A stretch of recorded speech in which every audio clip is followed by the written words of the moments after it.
to the Crossoome Wrestling Entertainment Podcast. Good morning, ladies and gentlemen, and welcome to episode number 8. 8, Tyler. Craziness. 8 episodes, Noah. Of the Crossoome Wrestling Entertainment Podcast. I am your host, Noah Cross, here with my best friend, Tyler Bard, as we look to talk all things AEW, all things All Elite. And last night, we hope you caught it. If you did not catch it and you're listening to this or watching this, please turn it off if you don't want spoilers. Spoilers incoming. Major spoiler alert of AEW All Out, which took place last night in We'll give you 5 seconds. 5, 4, 3, 2, 1. You snooze, you lose. Here we go. You lose, because incoming, we're going to jump right into it. There's a lot to talk about, so let's hit the ground running here with the buy-in. There were 2 matches on the buy-in show, which is the pre-show to all of AEW's pay-per-views. The buy-in match that led off the evening was Joey Janella versus Pentaco. It was a good match. They hit the ground running when Joey tossed Pentaco into the barricades multiple times outside of the ring.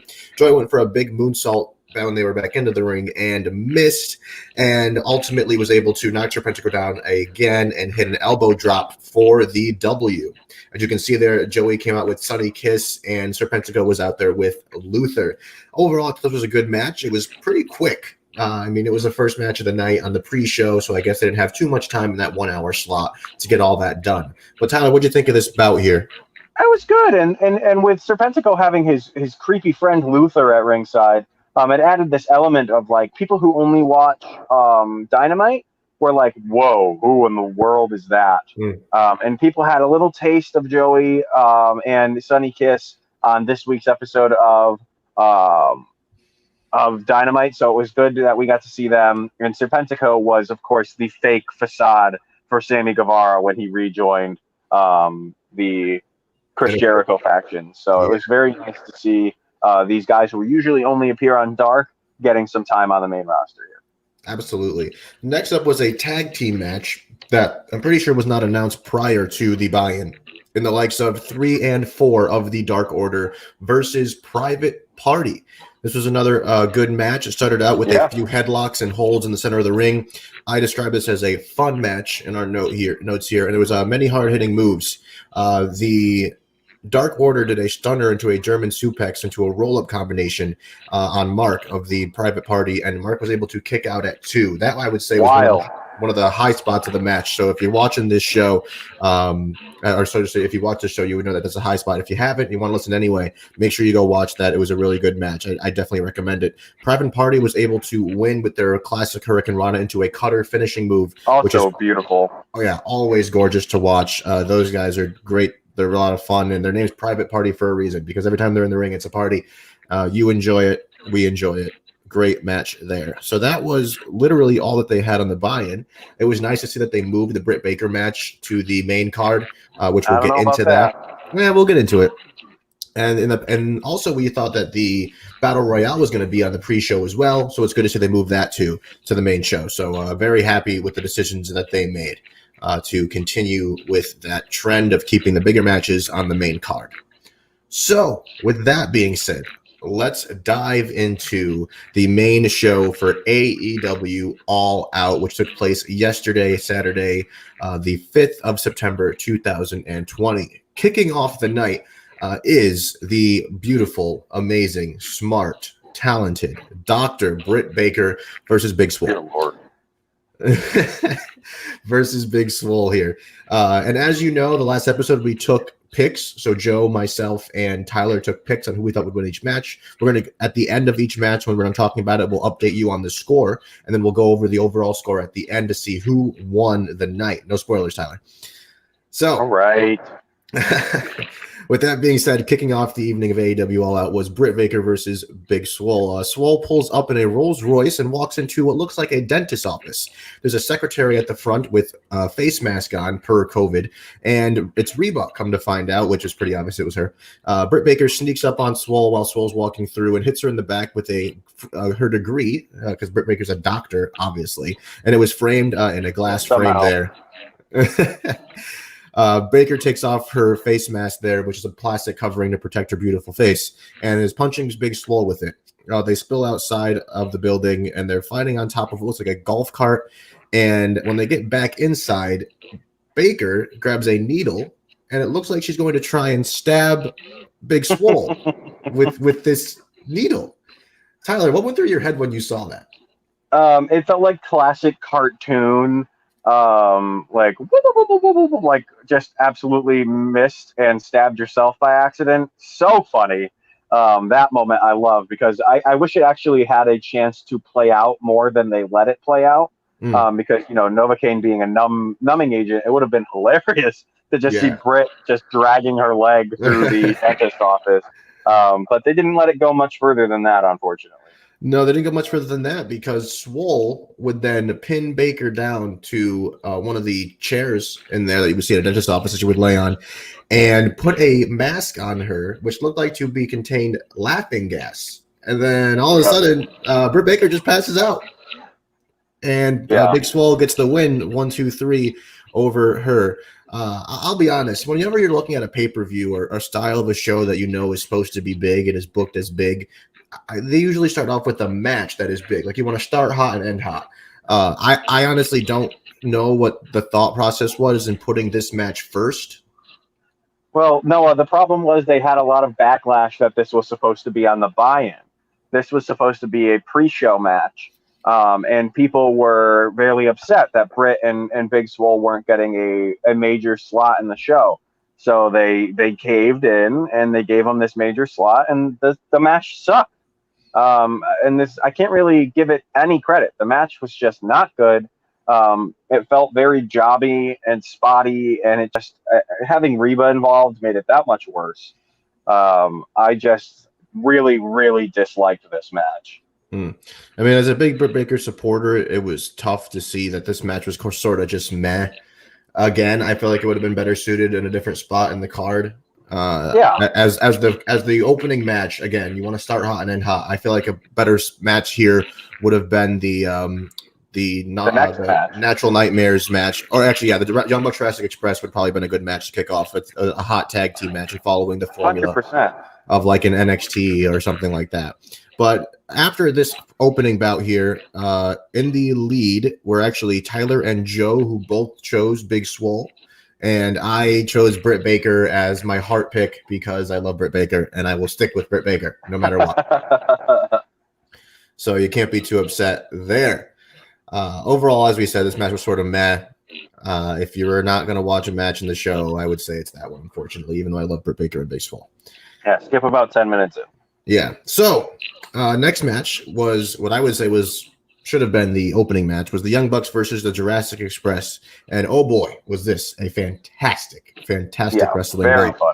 Very fun match. Action kicked off very quickly. Jungle Boy looked great early, jumping all over and hitting big Hurricane Run on Matt Jackson out of the ring. Nick Jackson would gain the advantage on Jungle Boy and toss him over the barricade onto the concrete floor. As we all know, it's a pretty hard part of the arena there, so we got to watch out for that.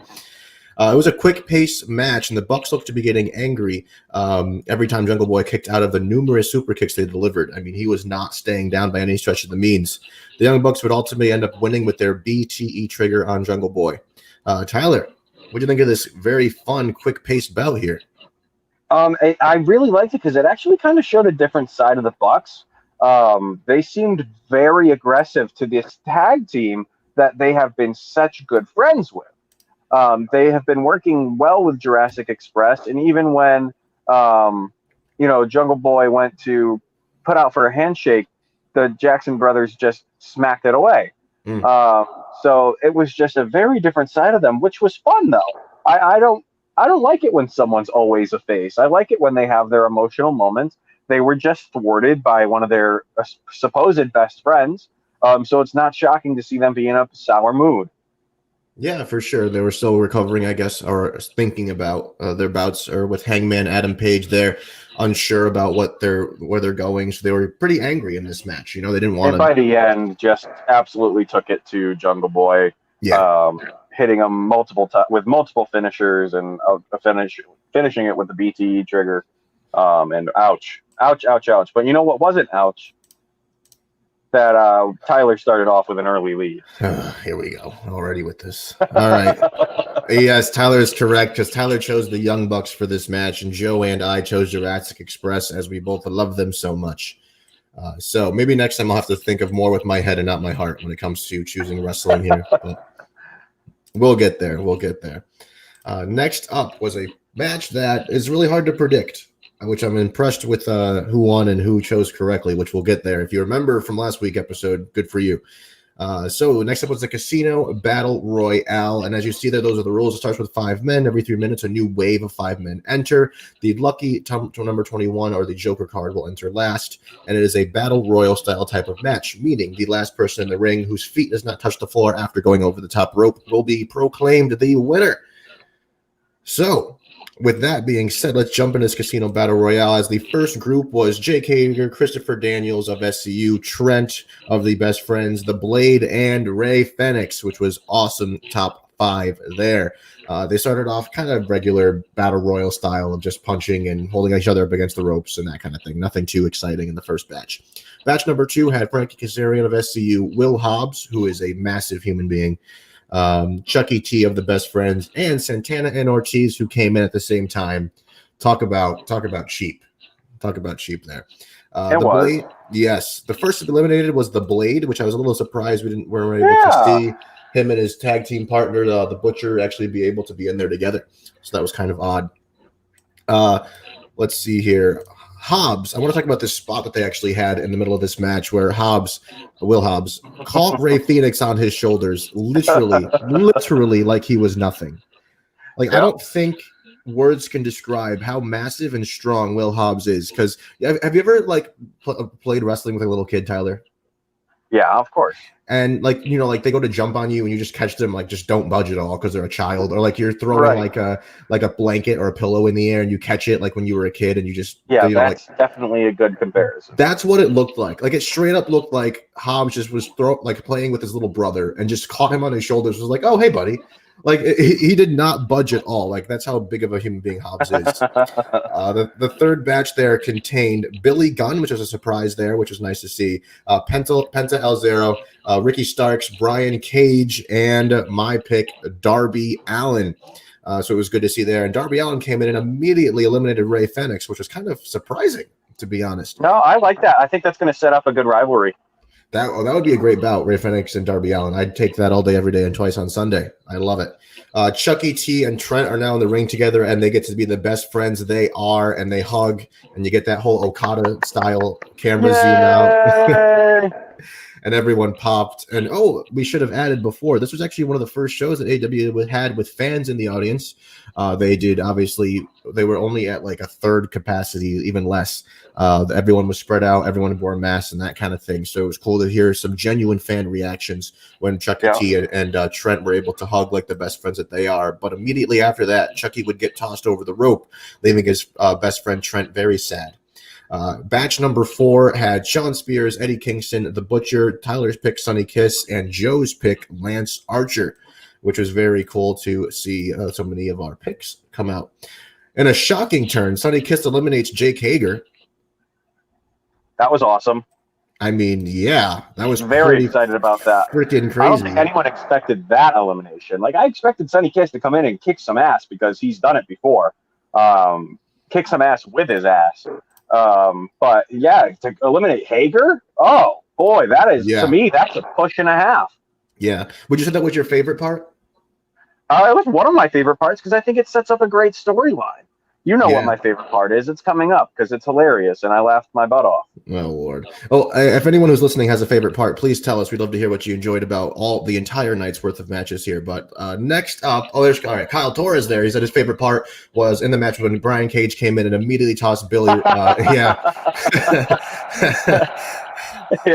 I was like, look, there's Billy. Okay, there he goes. All right, good talk, everybody. Yep, that was good there. Thanks for coming. Thanks for throwing on your tights for that. Yeah, so after the first 4 batches of 5, we had our Joker card participant come out, and it was surprise debut of Mattseidel. Welcome, Matt. Yes, a.k.a. Evan Bourne from the WWE, if anyone knows him from back in the day, one of the best RKOs of all time.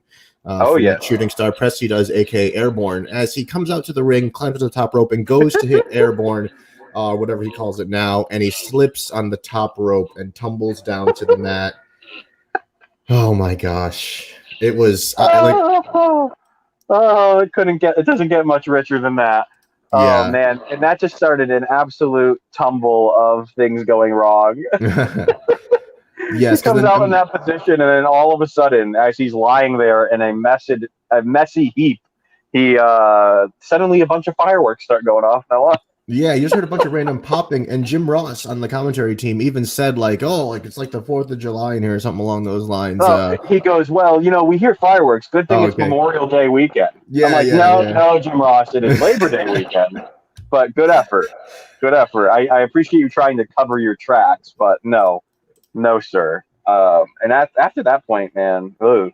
Yeah, it got ugly after that point because Brian Cage would actually pull out a body bag, it looked like, and it was filled with thumbtacks. Normally, we just see someone spread them out over the ring and power bomb someone into them or scoop slam someone into them. But Brian Cage decided to place Darby Allin inside of the body bag, which was filled with thumbtacks, pick up the body bag, and then throw the body bag over the top rope with Darby Allin inside of it.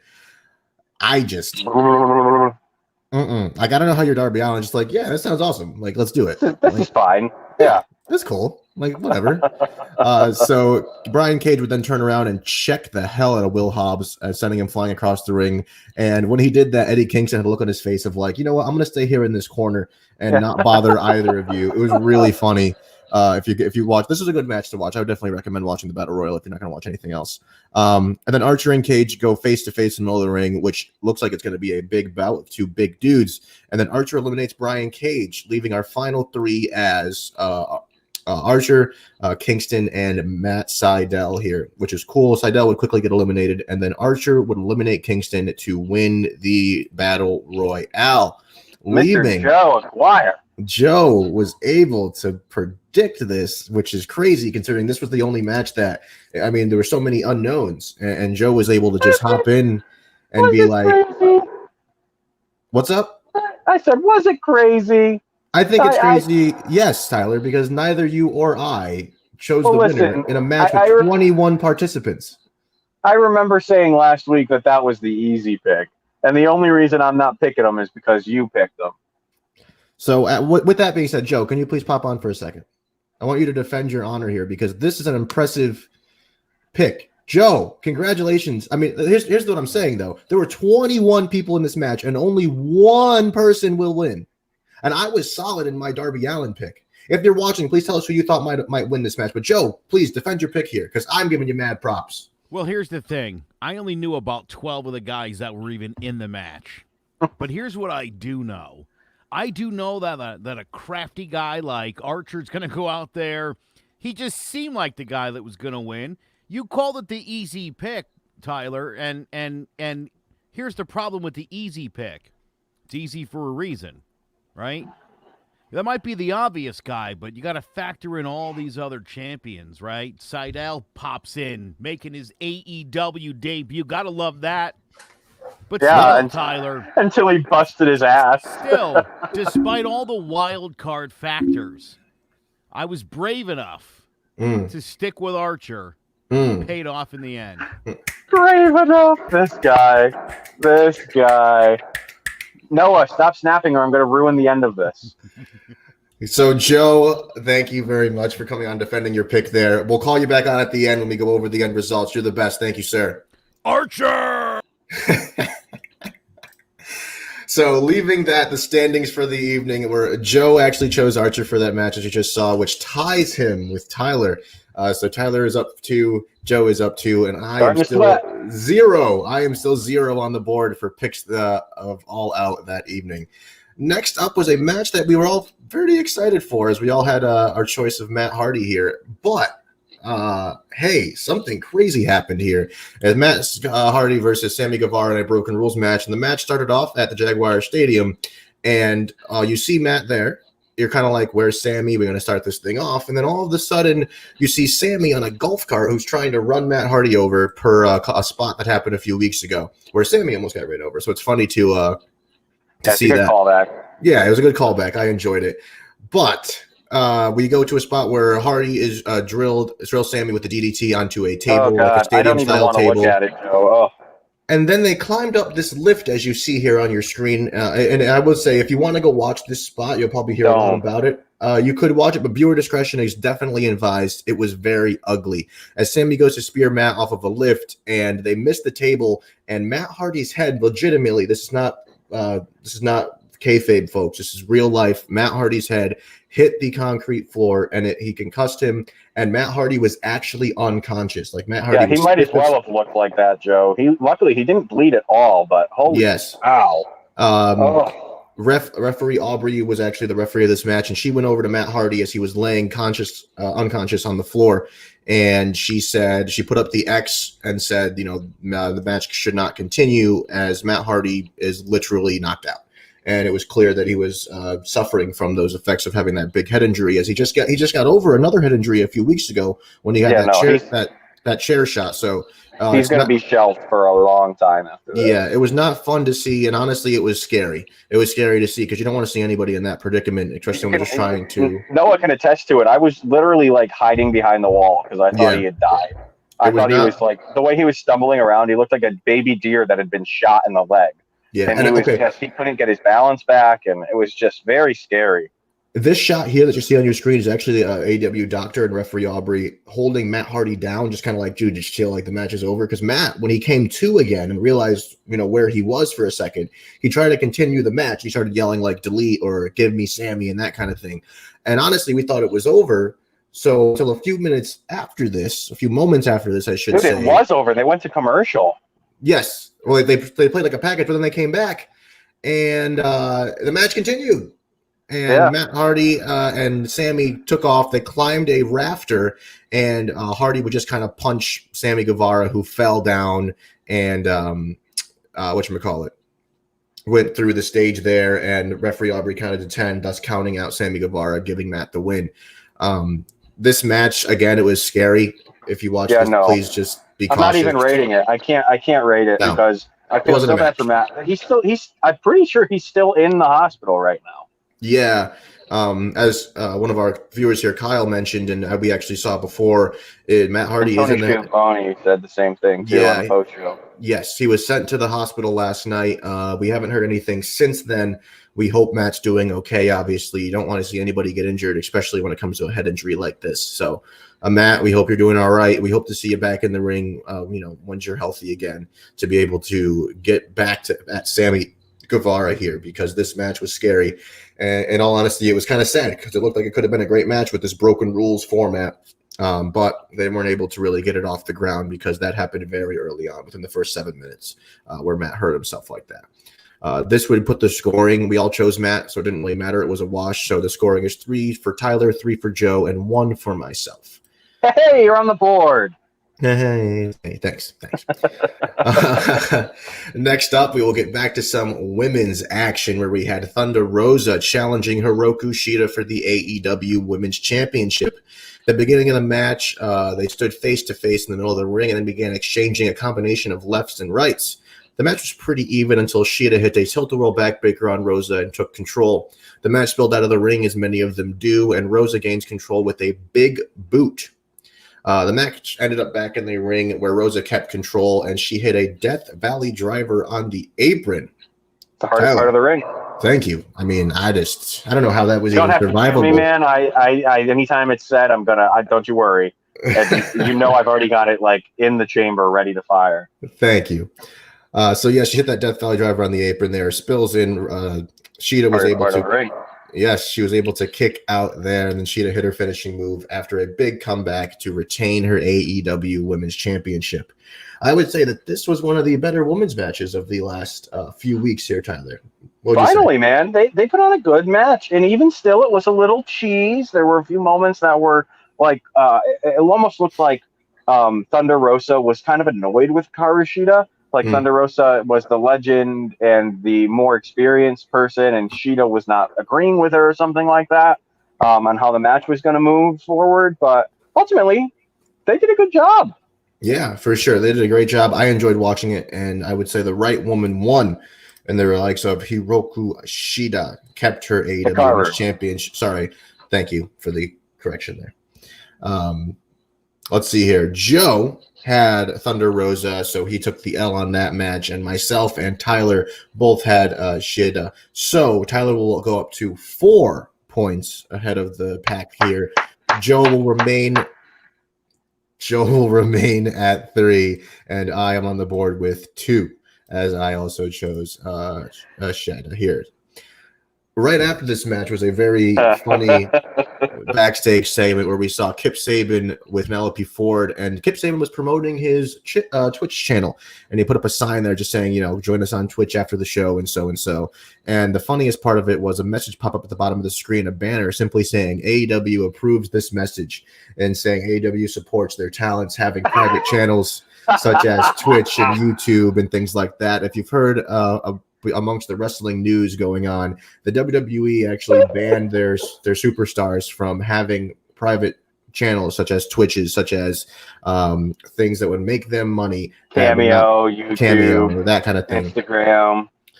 It's funny to see AEW, Tony Khan, Cody having these little jabs at the WWE. I mean, they didn't really say anything. Like, this is some cheesy. Yeah, it was funny. This is some cheesy little like high school level stuff, but it's funny because it's serious. It is serious. Oh yeah. The point they're trying to make is that cool. Like, who cares? Let them be them. At the end of the day, Tony Khan is saying, I'm still a billionaire, so it's not going to change because Kip Sabian has a Twitch channel. Yeah, and makes 20,000 extra a year. It's not going to affect him. Yeah. So with that being said, that was just a little segment there. If you get a minute to go watch that segment, it was literally less than a minute long. It'll make you laugh. It made us laugh, so it was enjoyable to see that. It was well done. Yes. Back to the action here. We had a jam-packed match with the Dark Order versus the Natural Nightmares, Scorpio Sky, and Matt Cardona. Oh boy, did I enjoy the hell out of this match. Can Tyler, I say, too, before you get too far into it, this is my favorite match of the night. Is it? Okay. I don't know. Absolutely super enjoyed this match because I felt like it was the cleanest. Everything was so well put together, and there were no massive holes in the match. Everything was just well done. So I love AEW's tag team division, and I think they did a good job both with execution of the match and the storytelling. Yeah, absolutely. Take us through this one, Tyler. Go ahead. Yeah, so QT Marshall and Evil Uno were the ones who started off the match as the Legal Men. The match started off hot, as these 8-man tags always do. Matt Cardona had a match to remember, and it was pretty exciting. I hope he becomes one of the big stars, because as we've seen, Matt Cardona can carry himself. In his tenure with WWE, he was incredible. He just never got the push he deserved, and I think he's going to be one of the big stars over here. But when the match started, I said, where the hell is Anna Jay? Brandy's ringside, so why isn't Anna Jay out here? Funnily enough, here comes Anna Jay, and she comes out to try and slap Scorpio Sky, but Brandy took it to Anna Jay, and they eventually had to be separated at ringside by their respective tag teams. So that was a cool moment. Sky hit a huge TKP on Alan Angels, then Sky tagged in Cardona. Cardona ended up going off again, hitting Radio Silence, otherwise known as the Rough Rider, and then dove out of the ring onto the other Dark Order members. Cardona kicked out of a big combination of moves, ending with a 5-star frog splash, and that set up for Brody Lee to tag in, toss Cardona towards Dustin so he can fight just Dustin.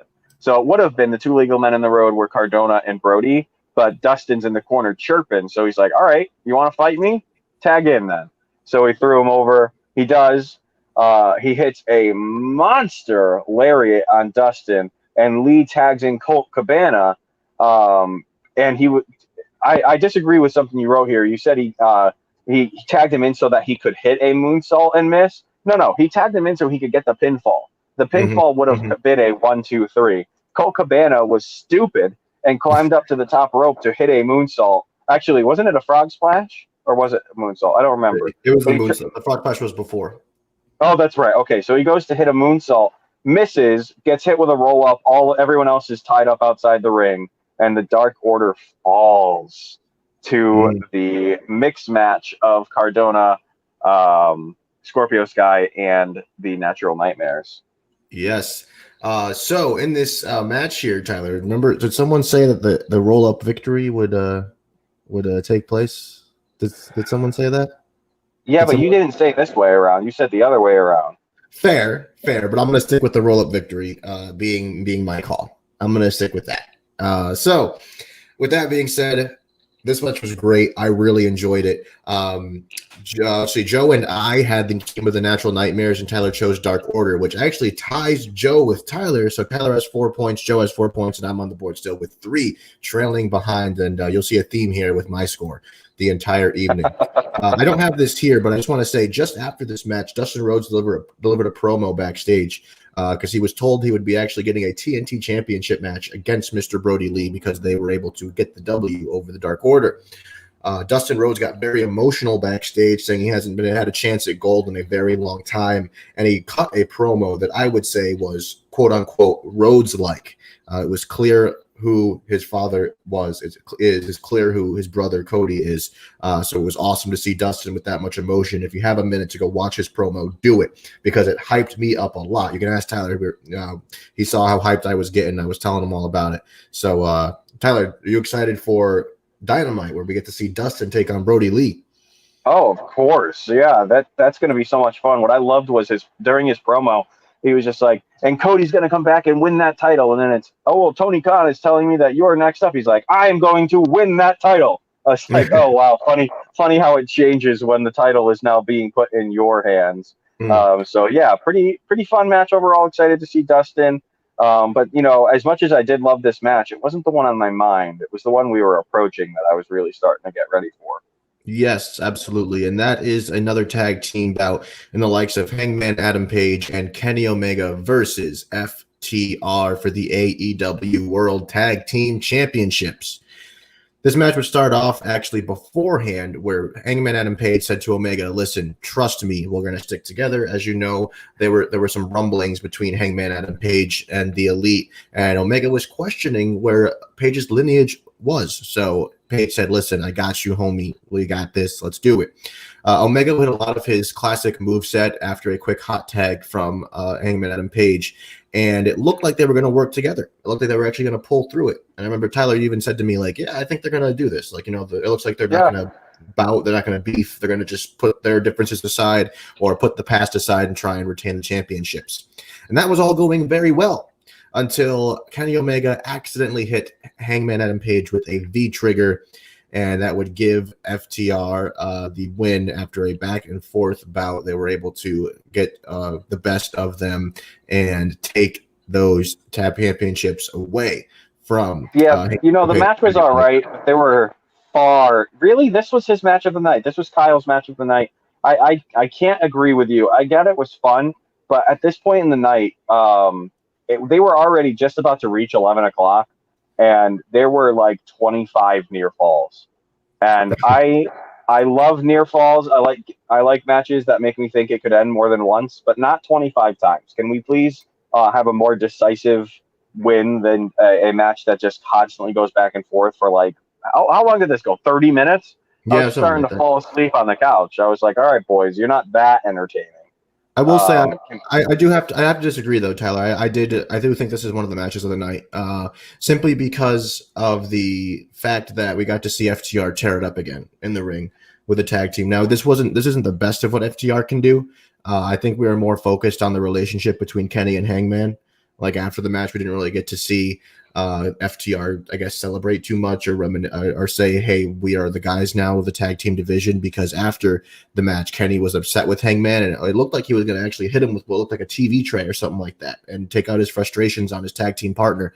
But Kenny decides to say, you know what, screw it. And Hangman is still down on the mat at this point after being beat up by FTR.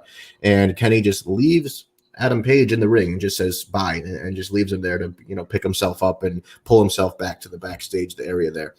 So Tyler, do you think this is maybe leading into what we'll see as a singles bout between Kenny and Adam Page here? 100%. Absolutely. Can't wait. I hope at the next pay-per-view those two fight it out, because that will be a good match.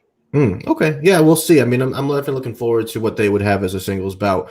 I'm more excited to see FTR get some championship opportunities here. I want to see them fight like what's it called? Phoenix and Penta there. That would be amazing. Yep. I want to see them fight the Young Bucks. I want to see them fight Jurassic Express. Like, there's so many endless matches that they could have. With those tag team championships now. It's going to be absolutely amazing. All three of us did choose FTR for this bout, so the standings are now Tyler at 5, Joe at 5, and I'm still at 4, trailing behind there, but it's all right. Next up, we had what I was honestly looking forward to the most here was Orange Cassidy versus Chris Jericho in a Mimosa Mayhem match.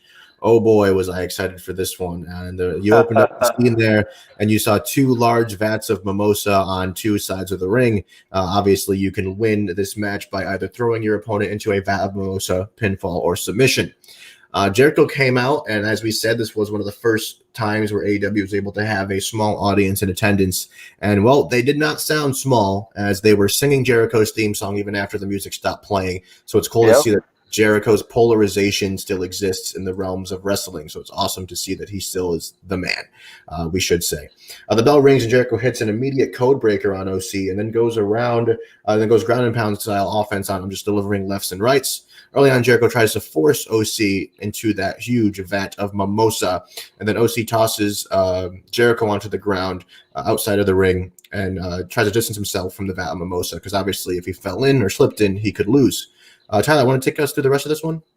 Yeah, so it was a pretty fun match. Jericho hit a mean powerbomb on OC through a table, and he went to go pick up a baseball bat. I honestly thought this was going to end quickly. It looked like it was almost going to be a squash where Jericho was just going to dunk him right in.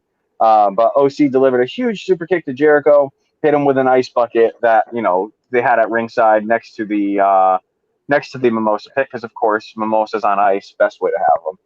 OC delivered a huge super kick and then went into that ice bucket with Jericho put OC in the walls. OC splashes some mimosa into his face to get out of his daze, where eventually was able to meet Jericho, who was climbing up the ring ropes, punch him, and deposit him into the vat of mimosa ringside. Look at it. It looks like an orange hot tub. It was funny that Jericho just laid like that for a solid 5 minutes. Like he just was like this is where I die. Like I'm done now. This is the end. Yep, that's it for Jericho. It was funny to see. To be honest, it was tough with the choosing of this because Joe and I chose Jericho just because he's that dominant guy. And Tyler had OC, which gave him a big lead of 6-5, 6 for Tyler, 5 for Joe, and 4 for myself. No, I'm sorry. That would be 7. Yeah, 7 for me. 7, yes. Yes, okay. 7 for Tyler, 5 for Joe, yes, 4 for Noah. Absolutely. So that was cool to see. And the biggest thing with this match that I laughed the most about is Orange Cassidy does like a Superman punch style thing, like you would see in another product, and they call it the Orange Punch. Which is hilarious that he did that orange punch to end the match against Jericho here. Overall, I honestly enjoyed this match. I thought it was fun. I don't think it was as impactfully amazingly crazy as people thought it would be, but it was just a fun match nonetheless. And that led us into our main event of the evening, where we saw Maxwell Jacob Friedman take on Jon Moxley for the AEW World Heavyweight Championship. I thoroughly enjoyed this match. I thought it was okay, to be completely honest. Like, it wasn't bad, but it just didn't excite me. I think the lead up was better than the execution, to be honest. The final third is where the match took off. Yeah, I'll agree with that. MJF tried to get Mox from the start with the go around and a headlock, trying to just get the upper advantage of him, maybe sneak in a few quick moves. And then MJF went for a quick sucker punch, and Mox slapped the crap out of his chest, as I coined it here in our script. The match spilled outside of the ring, as it always does, and Mox takes it to MJF, holding him down and using joint manipulation on his fingers there to gain the upper advantage over MJF, as I know how much Tyler loves joint manipulation. Back into the ring, and MJF puts Mox in a cross arm breaker, obviously trying to weaken his opponent. Mox gets out of it and tries to hit a suplex on the apron. Whoa. Suplex on the apron, scary stuff. But MJF reverses it into driving Mox's shoulder into the ring. It kind of looked ugly, to be honest, because they were both standing there. MJF sort of just grabbed Mox's left arm and jumped off of the apron onto the floor, just driving Mox's shoulder into that apron there. So it was kind of the hardest part of the ring, It is, especially for all of your weight to be delivered onto into your shoulder, slamming it into the hardest part of the ring. Not fun. Outside of the ring, Mox would actually open up MJF, and there was blood pouring from MJF's beautiful face, as he would probably call it. Mox was struggling to use his arm to get the upper advantage, so he was trying to, I guess, jump all over MJF, try to keep the momentum in his favor, but he was struggling with that shoulder injury, so he wasn't able to get as much offense as he wanted to. Mox uses one of his arms actually to do a gotch-style pile driver to MJF, which is craziness. That move is devastating looking, and MJF was able to kick out at 2.5.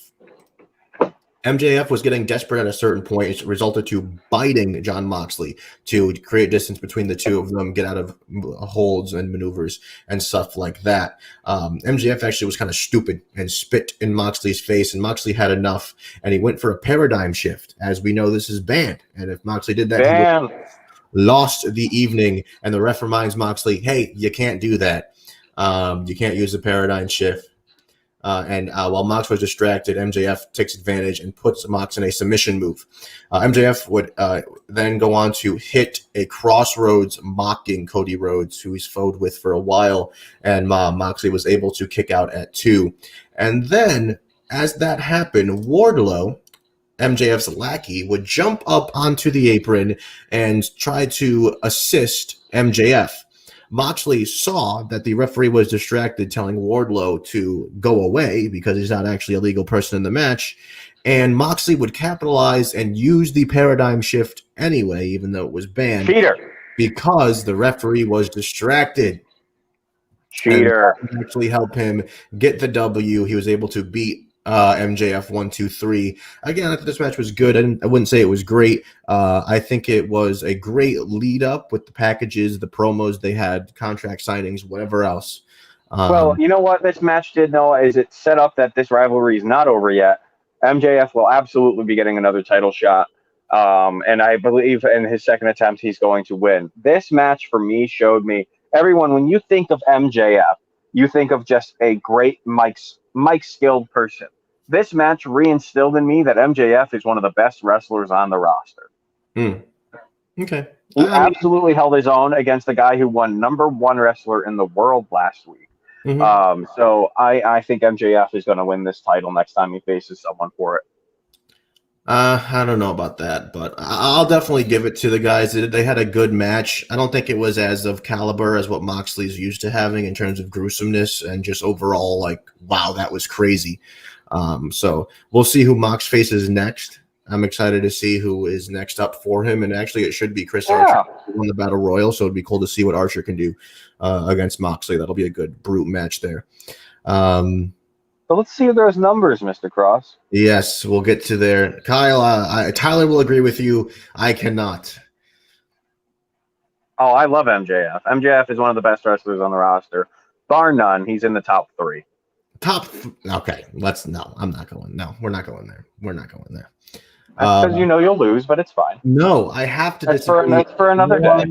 1,000%. No, it's for another day. You're allowed to be wrong. It's okay. No, not even close to wrong. Noah. When you're looking at 2 men in the ring, that would I say wasting time. Like Jon Moxley and Chris Jericho would be at the top of the roster, and you're going to tell me MJF is right there after them, besides like Cody, besides Brody Lee, besides Eddie Kingston, besides Dustin Rhodes? Yes. No, absolutely not. Yeah, move along. No, absolutely not. Well, getting into this end of the part here, actually, Joe, if you'd like to pop back on, please, my friend, we'll go over the closing results. Oh, look, you were right there. Tyler's right, you got to let go. It's okay to be wrong, Noah. No, Joe, don't even try it with this MJF thing, because next up, I'm gonna come with information next week. And I'm coming with? MJF's gonna have the title Wednesday night because he got screwed in the contract, and Tony Khan's gonna realize, wow, I have been screwing this guy. Moxley, you broke the rules, you breached contract, and new champion MJF. Not a chance. Yeah, but bring on the most important stat. Anywho, yeah, the most important part of the night. If you like Clover Clefts and you love podcasts, no. How dare you? I won't do that to you. So let's see here. Joe and myself had Moxley, and Tyler had MJF, but he had the lead before with 2 point. Oh, it didn't matter. So Tyler had 7 on the night, and Joe and I each ended the night with 6, giving Tyler the win, just getting the win. I may I add, just. Yes. Yes. You got to have a Can't good feel start. good about that win. Why not? Thank you. You beat me by one. One match. He doesn't even watch the show. And I probably could have had 7 had I Wait, not chimed in. why am I the one who should feel bad? You tied with Noah, who's been watching wrestling longer than I have. I should feel great because I won. A win's a win. And as Noah's going to find out when the Tampa Bay Rays win the World Series this year, it don't matter how you win, you just got to win. No, but what I'm saying is, though, Joe doesn't even watch weekly wrestling. And what does that say about you? I made heart picks. I said I made heart picks. You did make heart picks. To be I said fair. Britt Baker was a heart pick. I said What's your point? Britt was a Baker heart wasn't pick. gonna win. We just did it for funsies. We did it because it was like, I'm going to pick Britt Baker because I've always backed her. And I'm Listen, not going to if Noah won, this wouldn't have been just for funsies. Noah would be on here with a custom-made belt, holding it above his head, cheering himself on. I'm gonna write this down. So after the next one, if you're right, then I'll know you're right, Tyler. And then we'll know a little bit more about Noah than maybe what we thought. The narrative changes based on what's happening. Oh, but Noah, I can't say I'm not unlike that, so I can kind of get behind it. You route him in the next one, you're like, oh my God, this is all that matters. I gotta stay in character, But yes, I'm the heel. You stick to your faceness, all right, Mr. Host. Congratulations on your win. Oh, first thank you. Joe, congratulations. What I would say was a successful evening for you. I mean, Joe had a lot of picks here, ladies and gentlemen, that were, as you saw last week, he was like, I'll go with this person, like his Lance Archer pick, which is kind of like, let's see what happens. And I love how he was so ready with it. Like he was, I was like, I am taking this one to the bank. That felt good. It really did. All right. Good stuff. I'll be back for the next pay-per-view, boys. Thank you, Joe. We'll see you then. We'll see you then, buddy. Thanks for joining us. Yes, Tyler, hey, congratulations. Everyone knows thank you. We're friends here first, but we'll obviously get underneath each other's skin whenever we need to, because that's what friends are for. What are they for? Hell, you know it. Yeah, what are they for? So with that being said, yes, there you go. Tyler had the first show. There you go. And the second. And the next one. And the next one. We will get there. One. The next show is actually AEW Full Gear. Looking forward to that. Should be an exciting night. Dynamite this Wednesday. Watch that. We'll be right back here to cover all of it on next week's episode of Crossoome Wrestling Entertainment. And if you love podcasts, make sure to visit CloverCrestMedia.com for a wide selection of great shows covering sports, business, relationships, pop culture, politics, and true crime. 26 shows on the hashtag CMG Network. And if you don't find one you like, which you will, start one of your own. We can help you launch your podcast for as little as $15 a month. CloverCrestMedia.com is the website to check out, and make sure you check it out and tell your friends about it. You can visit CloverCrestMedia.com and click on the link for the latest on your favorite CMG sports podcasts, as well as blogs and videos and latest information. With that being said, before we go, one quick plug here. We forgot to mention this before we ended the show. On the Hard Hitting Wrestling Show this Tuesday. It's another podcast that I appear on. Joe appears on from time to time. Noah's on from time to time as well, hosted by Ovi Muniz and Hector Vasquez, along with Frank Cuesta. We will have a special guest appearance from the one and only WWF Hall of Famer, WWE Hall of Famer, and legend, Tito Santana. What an incredible guest we are going to be having appear with us on the Hard Hitting Wrestling Show. I believe we're still going to be talking about the Tag Team Turmoil bracket. So please join us for that episode. We are still talking about 80s tag teams, and how fitting when we're talking about 80s wrestling than to have Mr. Tito himself. So exciting news. And Noah, sorry to interrupt, but we couldn't just let that go by the wayside. No, absolutely not. So everyone listening, and if you're listening in the future, check out the Hard Hitting Wrestling Show. You can see that cool interview in the bracket that they are currently going through. You might have seen me pop onto there to defend Andre the Giant earlier. Thank God the Colossal Express didn't get any of it further than they did. Thank God. So, check out the HHW show hosted by Ovi Muniz. It'll definitely be a good show to see that interview with Tito Santana. We thank you so much for joining us for Crossoome Wrestling Entertainment. We hope you enjoyed this show. We hope you enjoyed All Out. We will see you next week right back here, same channel, same time on Crossoome Wrestling Entertainment. Thank you.